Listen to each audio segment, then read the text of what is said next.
So long as like Alchemy. Back end of a back-to-back, Steph the Chef Curry in New Orleans. 13 in a row against this team. Anthony Davis, nothing new there. Injury, right? It was Drew Holiday. Early and often, and moving him to the 2 guard, Alvin Gentry with Rondo back in the lineup has unlocked his natural scoring ability, can just let it fly, and there's the man upgrading your baby mama to a condo.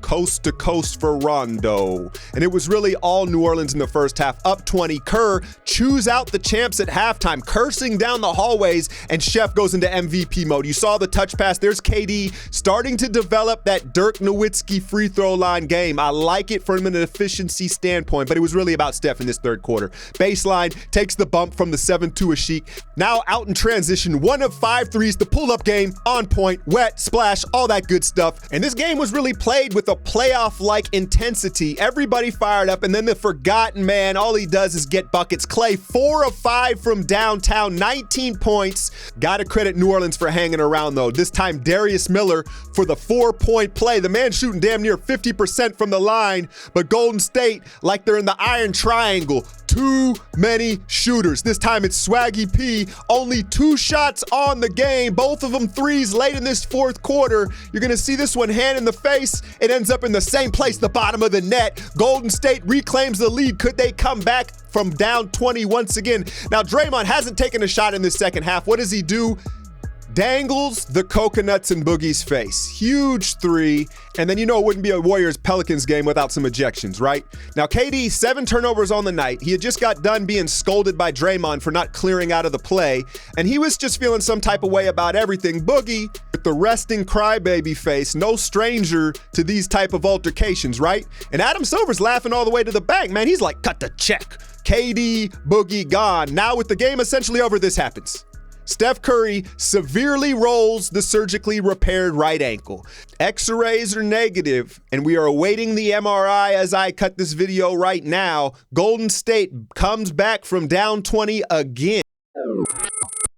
You see me all suited up and hoodied, you feel me, because we officially at war, Golden State fans. Nah, I'm messing with y'all, man. It's cold as hell out here today, so I'm hoodied up in my studio right now, just keeping warm. I don't like the cold at all, being out in the desert.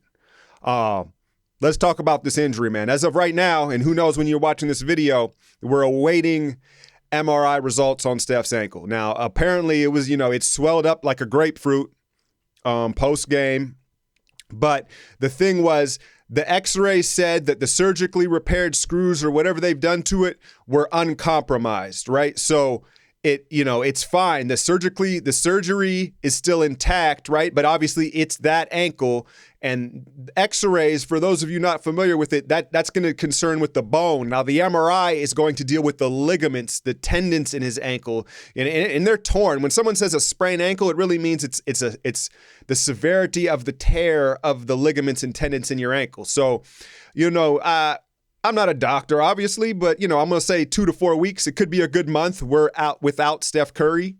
Now, I will spin this, and I truly do believe this.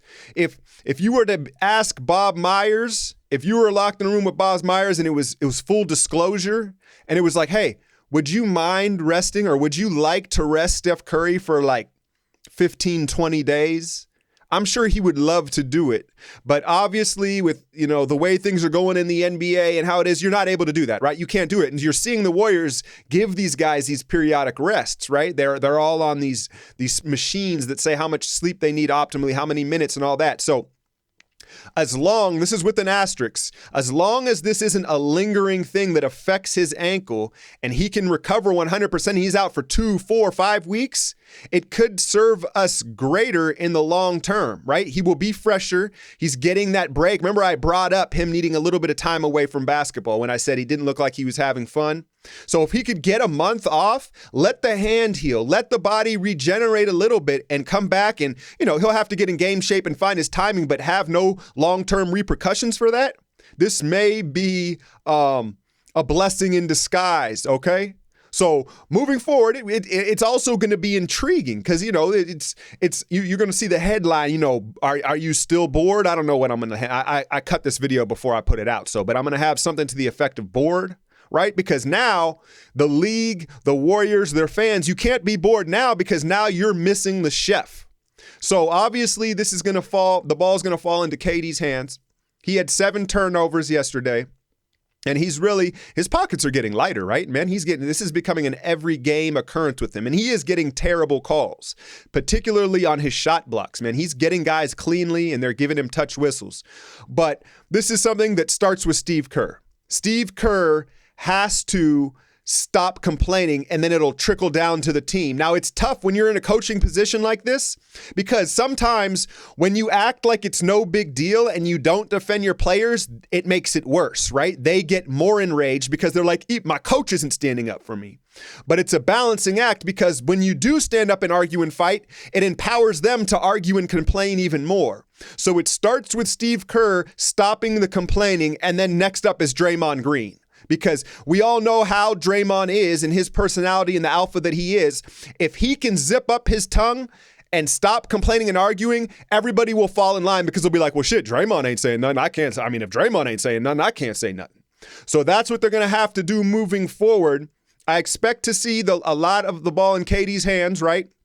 Clay has emerged as someone who is now getting guys shots, right? Creating open shots for other guys. So that will be cool to see him get more opportunity to do that. Now, I've mentioned this several times in the last few games, KD's mid-range game right at the free throw line. And if you remember a prime Dirk Nowitzki, right? He lived behind the three-point line. The pull-ups that you see KD did, he wasn't as athletic as Durant, but he kind of got his baskets in the same fashion. And then as he got older, slower, he moved his game down to the free throw line where he became even more efficient. And I think that's the maturation process for Durant moving forward. And especially if he's going to run the offense, let's operate with KD in the high elbow at that free throw line where he can pull over the defender and he can see over the defense and make passes. The decision making is going to have to improve, and it's more of alertness, right? I don't think he's been asked to create for others a whole lot throughout his basketball career. He's just been a bucket getter. So I look for KD to improve and lead us while the chef recuperates. Hit that like, share, and subscribe. I'm out, y'all.